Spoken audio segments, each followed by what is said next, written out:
Hello everyone, and welcome back. My name is Don K. Preston. This is Morning Musings, and here it is, midday. As I mentioned to you yesterday, I'm mostly mostly out of pocket this week. I'm helping tend to my wife, who is having her annual follow-up cancer treatment, diagnostics, preventative stuff. And by the way, thanks so much to many of you for your kind remarks, both on Facebook and in private emails as well.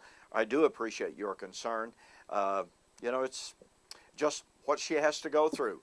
But it really, really knocks her for a loop to go through all of the treatment and then the scan and then, what have you. So thanks again for your concern.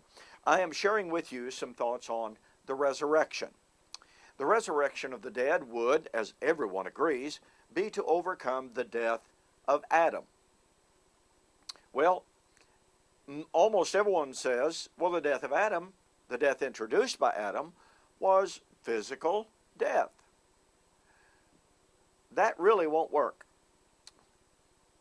In 1 Corinthians 15, Paul says that Christ was the first to be raised from the dead. That is to say, he was the first fruit out from among the dead.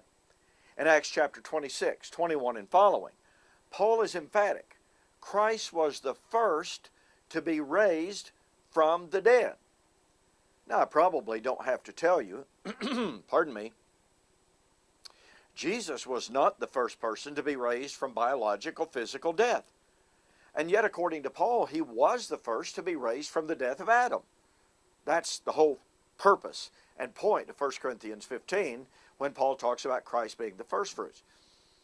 He was the first fruit, the firstborn from the death of Adam.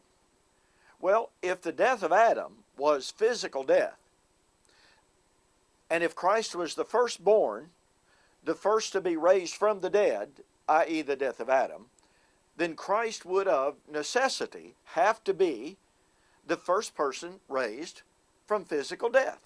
Well, again, it's very clear from Scripture, Jesus was not the first to be raised from physical death.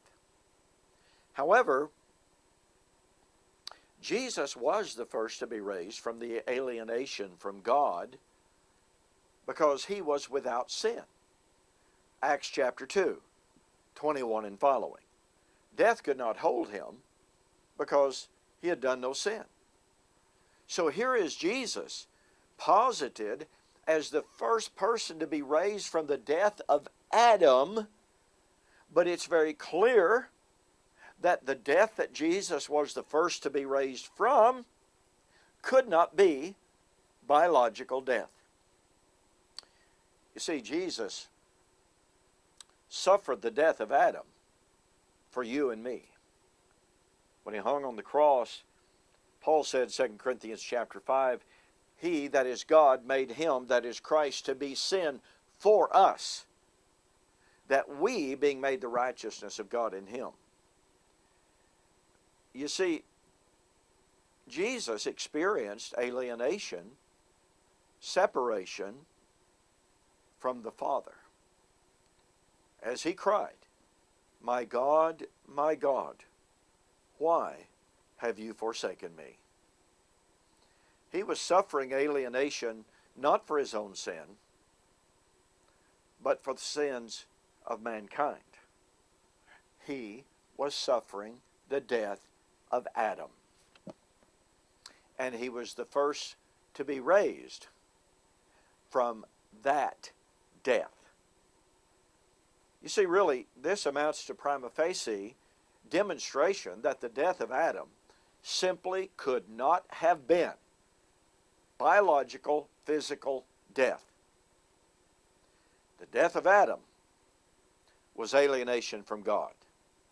Jesus experienced that, but Jesus, because he was sinless, was raised, the first to be raised from the death of Adam.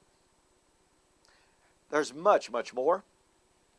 And I have an awful lot of stuff in my book that I've been sharing with you. We Shall Meet Him in the Air, the Wedding of the King of Kings. Look, if you want one of the most extensive discussions of the nature of the death that is the focus of the resurrection, you really need to get this book. Go to my website, www.eschatology.org or www.bibleprophecy.com.